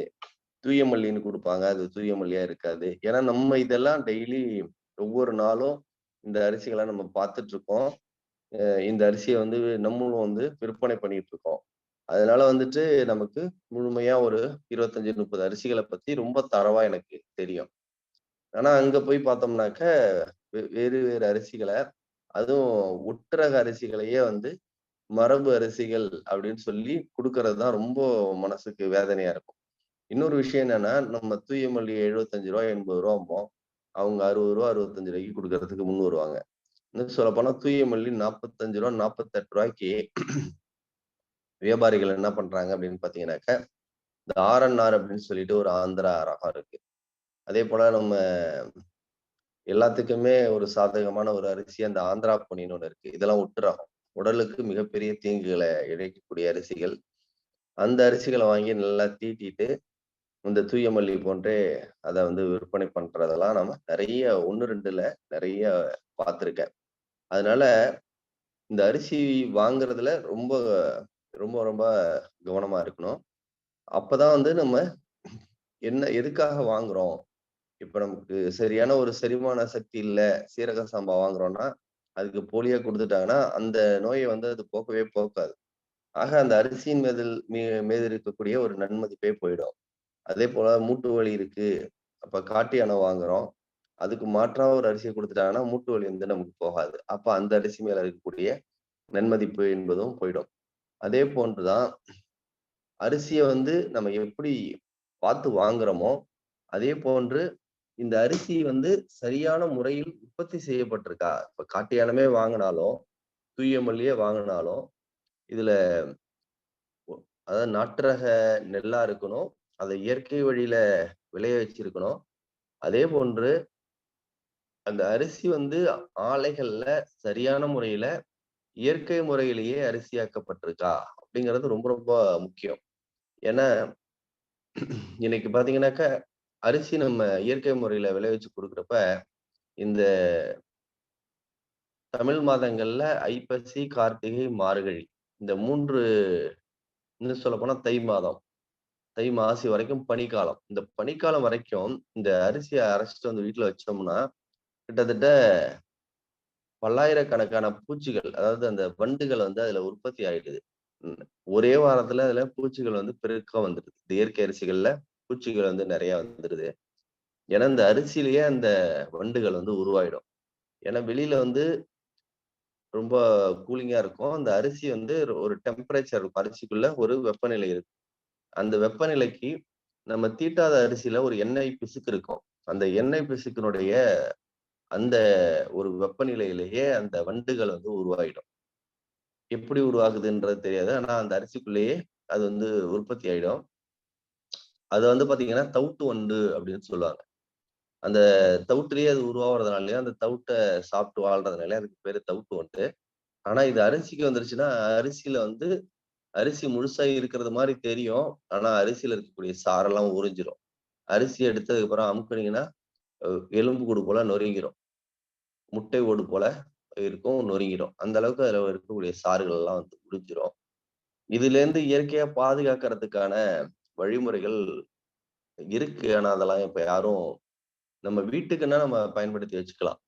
நம்ம அந்த ம், விளக்கெண்ணெய்ன்னு சொல்லுவாங்கல்ல, அந்த எண்ணெய நம்ம வாங்கி, அத வந்து கையில தடவிக்கிட்டு அந்த அரிசியில முழுவதும் பெரட்டி எடுத்து வச்சுட்டோம்னா 6 மாசம், 1 வருஷம் ஆனாலும், அதுல வந்து பூச்சிகள் வராது. ஆனா அதெல்லாம் இப்ப இருக்கக்கூடிய காலகட்டத்துல செய்யக்கூடிய சூழல் கிடையாது.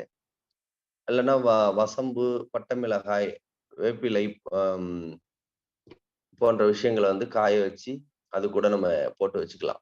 இருந்தாலும் இதுக்கெல்லாம் அந்த பூச்சிகள் கட்டுப்பட மாட்டுது. ஆக ஒரே ஒரு வழி என்னன்னா, அப்பப்ப புதுசா நம்ம வாங்கி 1 மாதம், 2 மாதத்துக்குள்ள இந்த அரிசிகள வந்து நம்ம பயன்படுத்திடணும். இப்ப நாங்க அரிசி விக்கிறப்ப பெரும்பாலான பேர் என்ன சொல்றாங்கன்னா, 1, 2 வண்டு இருந்தாலே வண்டு இருக்கு. அது வந்துட்டு ரொம்ப கஷ்டமா இருக்கு அப்படின்னு சொல்லிட்டு வருத்தப்படுவாங்க. ஆனா, இதுக்கு இதுலயே பார்த்தீங்கன்னா, கொஞ்சம் பெருவாரியா செய்யக்கூடிய வியாபார ரீதியா செய்யக்கூடியவங்க என்ன பண்றாங்கன்னா, இந்த வண்டுகள் பிரச்சனையை எதிர்கொள்வதற்காக ஏன்னா மக்களுக்கு வந்து அவங்கள்ட்ட இருந்து எந்த ஒரு தவறான எதிர்விளைவுகளும் வரக்கூடாது அப்படிங்கிறதுக்காக, வண்டு இருந்தா வாங்க மாட்டாங்க. அதேபோல கருப்பரிசி இருந்தா வாங்க மாட்டாங்க. கல் இருந்தா வாங்க மாட்டாங்க. அப்ப என்ன பண்றாங்க அப்படின்னு பார்த்தீங்கன்னா, பெரிய அரிசி ஆலைகளுக்கு போயிடுறாங்க.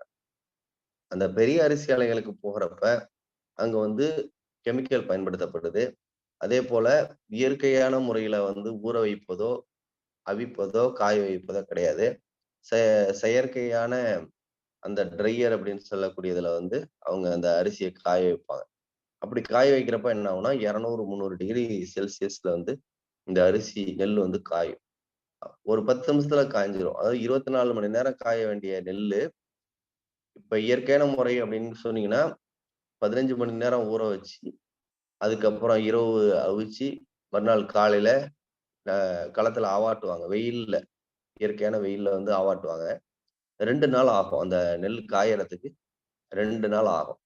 அப்படி காய்ஞ்சு வந்ததுன்னா, அதுக்கு ஒரு உயிராற்றல் வந்து அந்த அரிசியில வந்து இருக்கும். ஆனா ட்ரையர்ல 200 டிகிரி, 300 டிகிரி செல்சியஸ்ல 2 நாள் 48 24 மணி நேரம் காய வேண்டிய ஒரு நெல்ல 15 நிமிஷம், 20 நிமிஷத்துல காய்ஞ்சு எடுக்கிறப்ப, 200, 300 டிகிரி செல்சியஸ் குடுக்குறப்ப, அதுல அரிசியில இருக்கக்கூடிய உயிராற்றல் எல்லாமே போயிடும். அது இறந்து போயிடும். ஆக அரிசி நமக்கு வர்றப்ப வெறும் சக்கையா, வெறும் மாவா வரும். இந்த அரிசிகள தான் நம்ம முழுமையா இன்னைக்கு சாப்பிட்டோம். அப்படி சாப்பிடுறப்ப அது என்ன ஆகும் அப்படின்னு பார்த்தீங்கன்னா, நமக்கு முதல்ல நீரிழிவு நோய் வரும். ஏன்னா வெறும் மாவு சத்து தான் இருக்கு. வெறும் நீரிழிவு அதாவது இந்த சர்க்கரைய மட்டும் தான் அது குடுக்கும். அதேபோல உடலுக்கு தேவையான எந்த சத்துக்களுமே கிடைக்காது. ஆனா நம்ம நெறைய சாப்பிடுறோம் அப்படின்னு நினைச்சு நம்ம அத தொடர்ந்து சாப்பிட்டுட்டே இருப்போம். சாப்பிட்ட நேரத்துக்கு ஒரு எனர்ஜி இருக்கும். ஆனா மூட்டுகளுக்கோ, எலும்புகளுக்கோ, நரம்பு மண்டலங்களுக்கோ, மற்ற உடல் அவயங்களுக்கோ தேவையான போதுமான சத்துக்கள் வந்து கிடைக்காது. அதனால தான் நாள் போக்குல நமக்கு நீரிழிவு நோயாவும், மூட்டு வலியாகவும், உடல்ல வந்து ஒரு பலம் இல்லாமலும் போகக்கூடிய ஒரு நிலைய வந்து நம்ம பார்க்கிறோம்.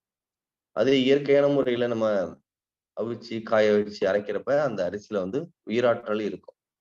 நீங்க இந்த ட்ரையர்ல போட்ட அரிசியையும், நம்ம இயற்கையான முறையில களத்துல காய்ந்த அரிசியும் 2யும் ஒரே இடத்துல வச்சு டேஸ்ட் பண்ணுனீங்கன்னா, சுவைச்சு பார்த்தோம் அப்படின்னா, மாப்பிள்ளை சம்பா எடுத்து நீங்க மென்னீங்கன்னா, அது ஒரு இனிப்பு சுவையோட மென்னு சாப்பிடுறதுக்கே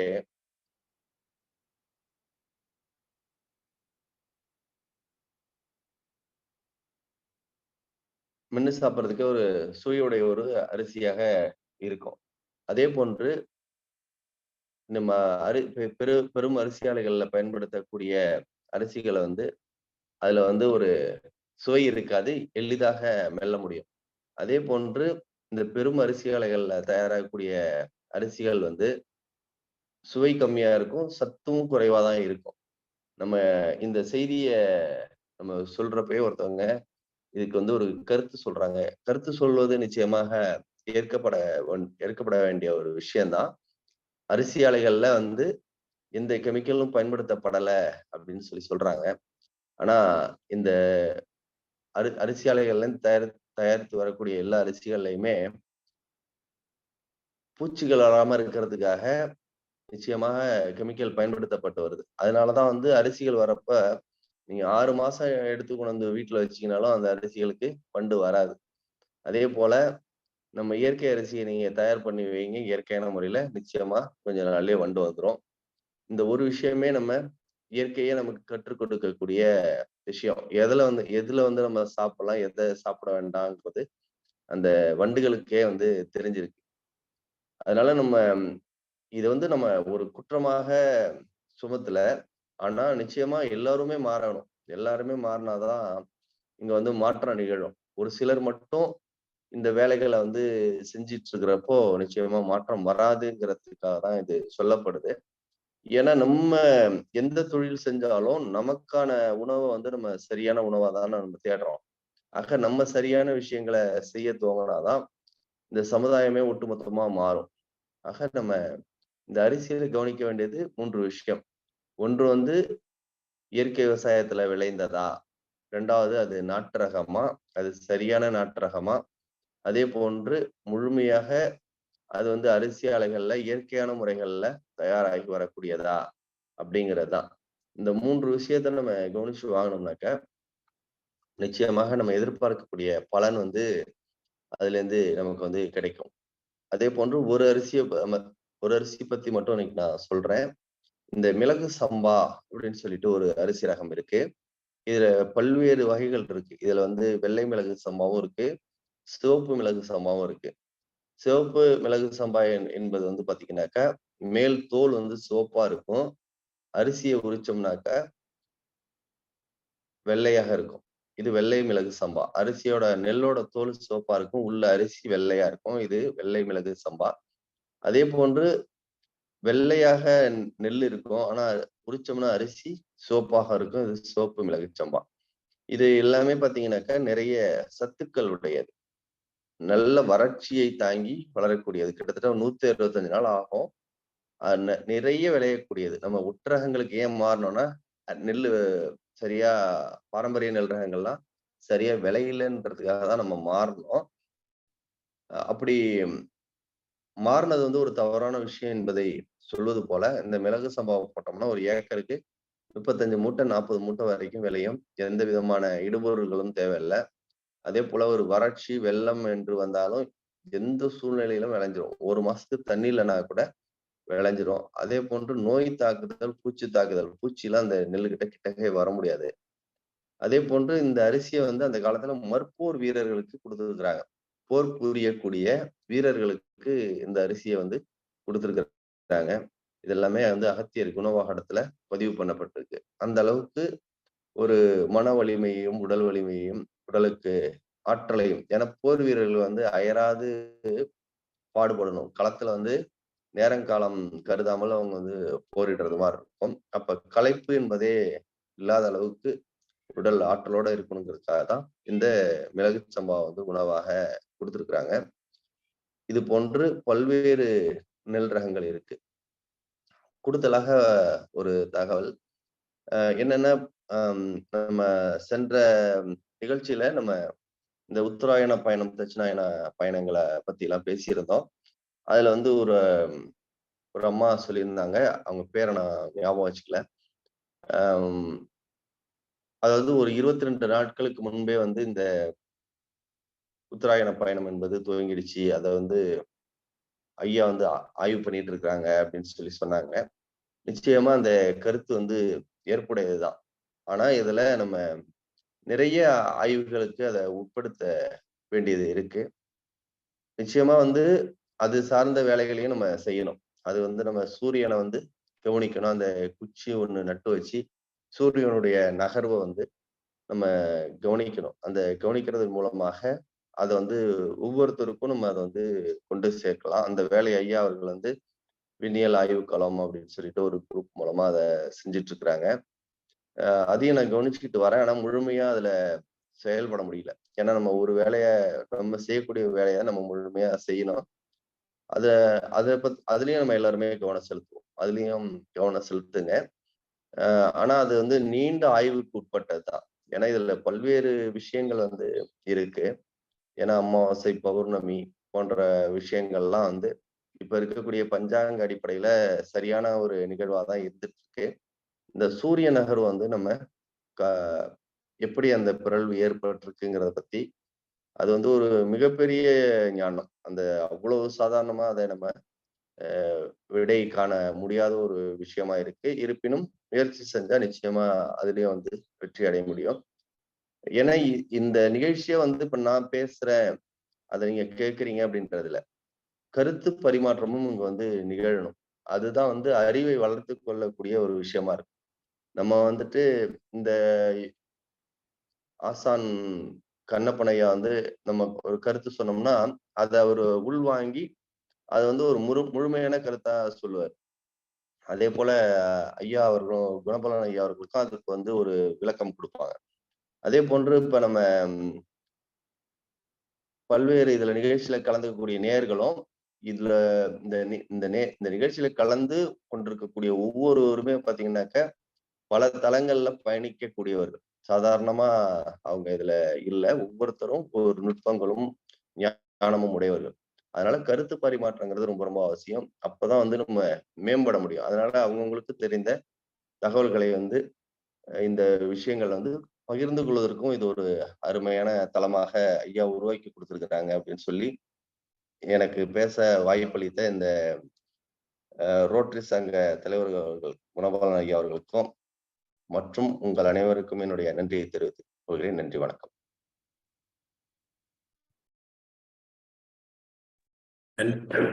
நன்றி ஐயா.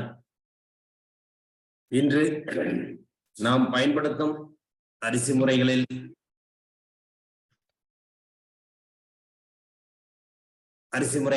அருமையான விளக்கம். அதாவது இன்னைக்கு என்னன்னு பாத்தீங்கன்னாக்கா, நாம் வந்து எதை வந்து தேடி போறோமோ அதுல வந்து உண்மையான விஷயங்கள் இல்லாம பொய் விஷயங்கள் அதிகமா வந்து இன்னைக்கு வந்து காலகட்டத்துல வர ஆரம்பிச்சுட்டு, ஒரு காலகட்டத்துல வந்து பாத்தீங்கன்னா அரிசி இருக்கிற நேரத்துல இன்று இயற்கை அரிசிகள் அதிகமாக நபர்கள் தேடும் காலகட்டங்கள் வந்த நேரத்தில், அனைவரும் இயற்கை அரிசியை தேடும் இந்த நேரத்தில் அதுவும் பாத்தீங்கன்னா ஒரிஜினல் இருக்கு, டூப்ளிகேட் அப்படிங்கிற மாதிரி ஒரு சூழ்நிலைகள் உருவாகி கொண்டு இருக்கிறத வந்து ஐயா இன்னைக்கு வந்து தெளிவா விளக்குனாங்க.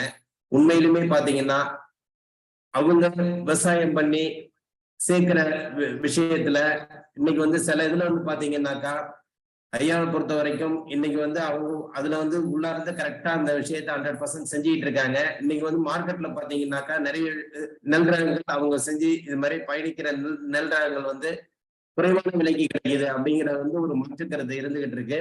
அதை எப்படி நம்ம வந்து இது பண்றது அப்படின்னு பாத்தீங்கன்னாக்கா, இப்ப அவங்க கொடுத்த விளக்கங்கள் தான். இன்னைக்கு செய்யற பயிற்சி இதுல பாத்தீங்கன்னாக்கா விவசாய முறைகள்ல அதிகமா வந்து பாத்தீங்கன்னாக்கா அவங்க உண்மை, அதாவது செய்யற விவசாய முறைகள் அரிசிகள்ல வந்து பாத்தீங்கன்னாக்கா இயற்கையில தயார் பண்ணி இயற்கையிலேயே அதை அழிச்சு மார்க்கெட்டை கொண்டு வரணும்னாக்கா கிட்டத்தட்ட ஒரு 10 நாள் 15 நாள்லயே அதுல வந்து பாத்தீங்கன்னாக்கா பிடிக்கும். அது மாதிரியான சூழ்நிலைகள் இருக்கு. ஆனா மார்க்கெட்ல இன்னைக்கு விற்கிறத நீங்களே கண்கூடா பார்க்கலாம். ரொம்ப நாள் வந்து பாத்தீங்கன்னா மார்க்கெட்ல பேக்கிங் பண்ணி ஒரு மார்க்கெட்டிங்ல கொண்டு வந்துட்டு இருக்காங்க. இதே அரிசி முறைகள் எல்லாமே மார்க்கெட்டிங்ல கொண்டு வந்துட்டு இருக்காங்க. அதுல வந்து பாத்தீங்கன்னா இன்னைக்கு வந்து எதுவுமே வந்து கண்டுபிடிக்கிறது இல்லை, இது பண்றது இல்லை. ஒரு பேக்கெட்ல அது வந்து மாச கணக்குல 6 மாசம் 5 மாசம் அப்படிங்கிற மாதிரி இருந்துகிட்டு இருக்கு. அது மாதிரி சூழ்நிலைகள்ல இருக்கிற அரிசிகள் தான் இன்னைக்கு வந்து அது வந்து சரியான ஒரு அரிசி முறைகள் வேறு, அதை பதப்படுத்தி அதை பாக்கெட் பண்ணி விற்க முறைகள் வேறு என்பதை தெளிவுபடுத்தி இருக்கிறாங்க. அதனால வந்து நீங்க வந்து அரிசி முறையை வாங்கி நீங்க உணவு பயன்படுத்தும் அப்படின்னா இதே மாதிரி இயற்கை விவசாயிகள் ஒரிஜினலா பண்ணிட்டு இருக்கிற இயற்கை விவசாயிகள்கிட்ட நீங்க நேரடியா வாங்கி பயன்படுத்தினீங்கன்னா உங்களுக்கு உண்மையான ஒரு அந்த நெல் ரகங்கள் அரிசி ரகங்கள் கிடைக்கும். இன்னைக்கு வந்து பாத்தீங்கன்னா அன்னைக்கு கூட ஐயா வந்து ஒரு 2 நாளைக்கு முன்னாடி நாங்க வந்து காரைக்கால்ல ஒரு பெரிய ஒரு வேளாண்மை திருவிழா ஒண்ணு வச்சிருந்தாங்க. அதுலயும் நான் ஐயாவோட கலந்துக்கிட்டேன், கொஞ்ச நேரம் இருந்து கலந்துக்கிட்டேன். அது பார்த்துட்டு வந்து பாத்தீங்கன்னா அந்த அளவுக்கு நல்ல ஒரு ஹைட்டுக்கு வந்து பாத்தீங்கன்னாக்கா இந்த கதிர்கள்லாம் இருந்ததை பார்த்தீங்கன்னா ஆச்சரியப்பட்டு போனாங்க. இவ்வளவு பெரிய கதிர்கள் இருக்குதா? ஏன்னா அதெல்லாம் பார்த்ததே கிடையாது அவங்க. இது மாதிரி கதிர்கள் இருக்குதா அப்படிங்கிறத வந்து பார்த்துட்டு எல்லாம் பேசிட்டு போனாங்க. கண்கூடா பார்த்தோம். அடுத்தது அரிசி ரகத்து கிட்ட வரக்குள்ள வந்து பார்க்கணும் என்ன ரேட்டுன்னு கேட்கறாங்க. ரேட்டை வந்து கரெக்டான ரேட்டு சொல்லக்குள்ள இதெல்லாம் மார்க்கெட்ல கம்மியா கிடைக்குது அப்படிங்கறத வந்து நாங்க வந்து கண்கூடா உணர்ந்தோம் அந்த நேரத்துல. ஐயா வந்து சொல்லக்குள்ள அவங்க வந்து எப்படின்னாக்கா அவங்களுக்கு எப்படி ஒரு கருத்து தான் அங்க இருந்துச்சு. இன்னைக்கு அதை வந்து தெளிவா விளக்குனாங்க. இப்ப இந்த நபர்கள் வந்து இப்ப இதுல பயணித்துக் கொண்டு இருக்கிற நபர்களுக்கு ஒரு உண்மையான விளக்கம் கிடைச்சிருக்கு. ஏன்னா அரிசி ரகத்துல வந்து எது உண்மை எது கலப்படம் அப்படிங்கிறத வந்து உங்களுக்கு விளக்கியிருக்காங்க. ஏன்னா நான் வந்து பாத்தீங்கன்னாக்கா நிறைய மார்க்கெட்ல வந்து நிறைய விஷயங்கள் பாக்குறேன்.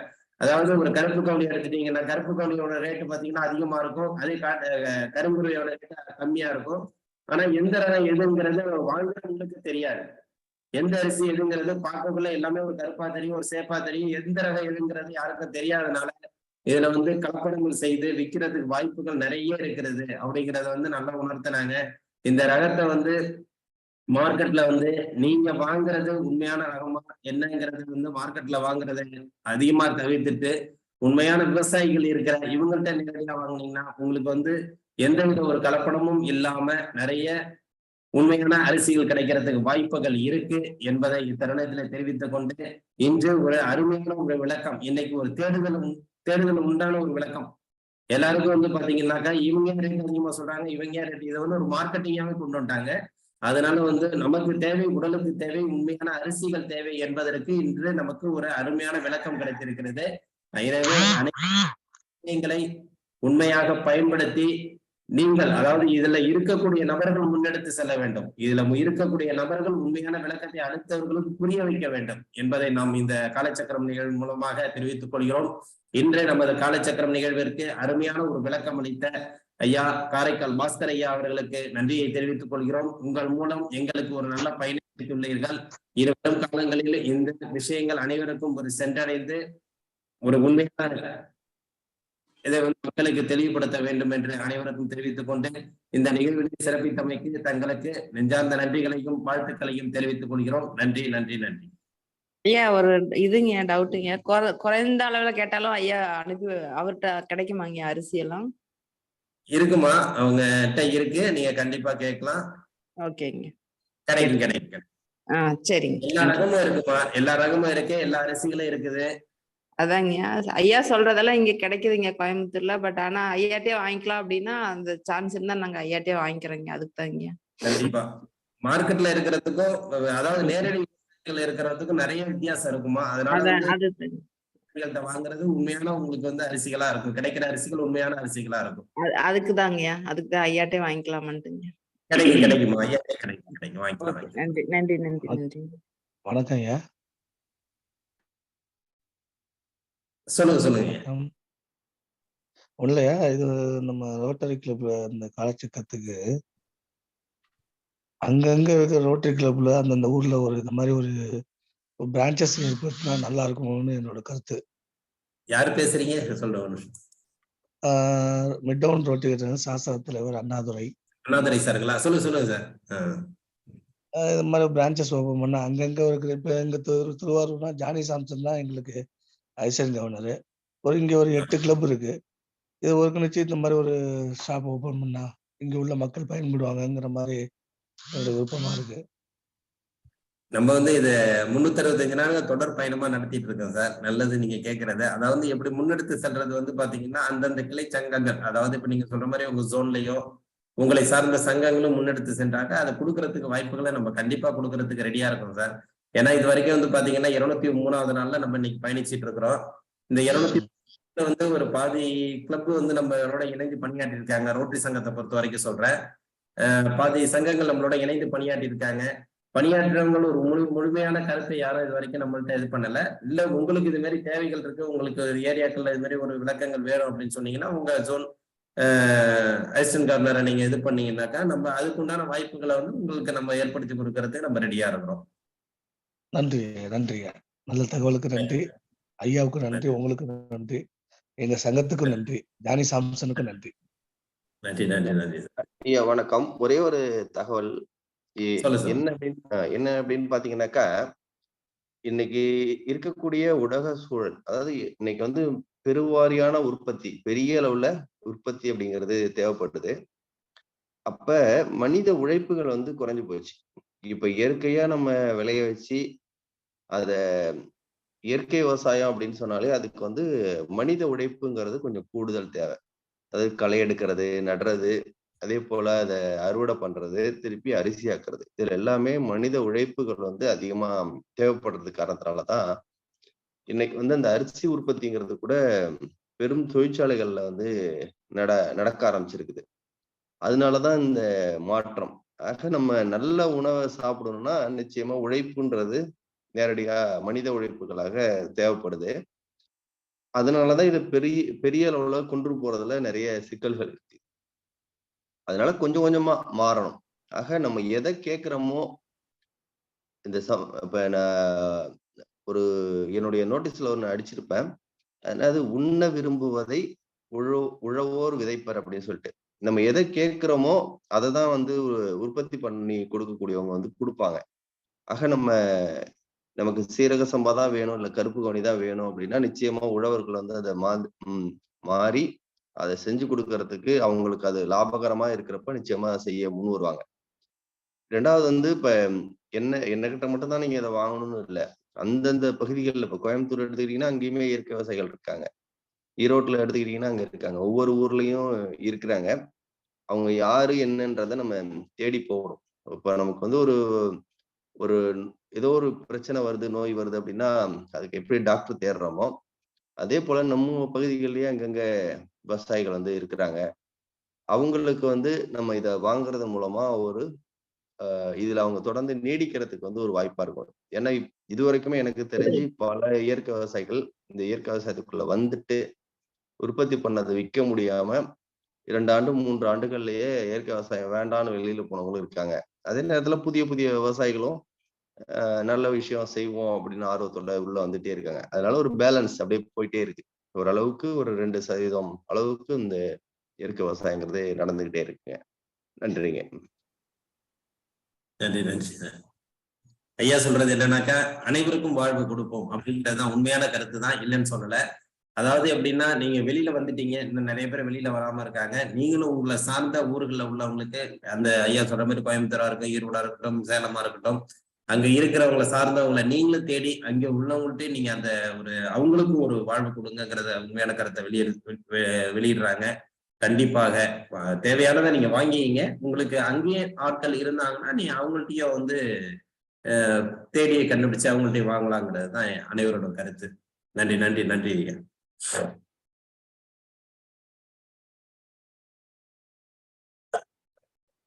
வேற யாராச்சும் கேள்வி கேட்குறீங்களா? டவுட் இருக்குங்களா? இதை சார்ந்து யாருக்காச்சும் கேள்வி இருந்தா கேட்கலாம். ஐயா இருக்காங்க. கோயம்புத்தூர்ல இருக்கிற விவசாயி நம்பர் ஏதாவது இருந்தா நம்ம குரூப்ல கொஞ்சம் போட்டு விடுங்க. சரிங்க, நிச்சயமா. எனக்கு அங்க ஒரு சிலருக்கு கொடுத்துருக்கேன். ஆனா சிறிய அளவுல தான் அவங்க எல்லாமே செய்யறாங்க. அவங்க ஓரளவுக்கு நிறைய அரிசிகள் கொடுக்க முன் வராங்க அப்படின்னா அவங்களுடைய தொடர்பு நிச்சயமா தரேன். ஓகே, நன்றிங்க. நன்றிங்க.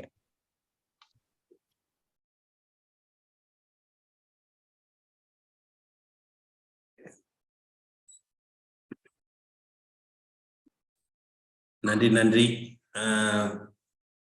சிறப்பான ஒரு விளக்கம் அளித்த, இன்று நமக்கு பயன்படக்கூடிய உண்மையான ஒரு விளக்கம் அளித்த காரைக்கால் பாஸ்கர் ஐயா அவருக்கு நன்றியை தெரிவித்துக் கொள்கிறோம். இந்த நிகழ்ச்சியை தொடர்ந்து நடத்தி கொண்டிருக்கும் Rotary club of Karaikal prince சிட்டி சங்கத்திற்கும், இன்று நம்முடன் இணைந்து பணியாற்றிய Rotary club of Thiruvarur mid town சங்கத்திற்கும் நன்றிகளையும் வாழ்த்துக்களையும் தெரிவித்துக் கொண்டு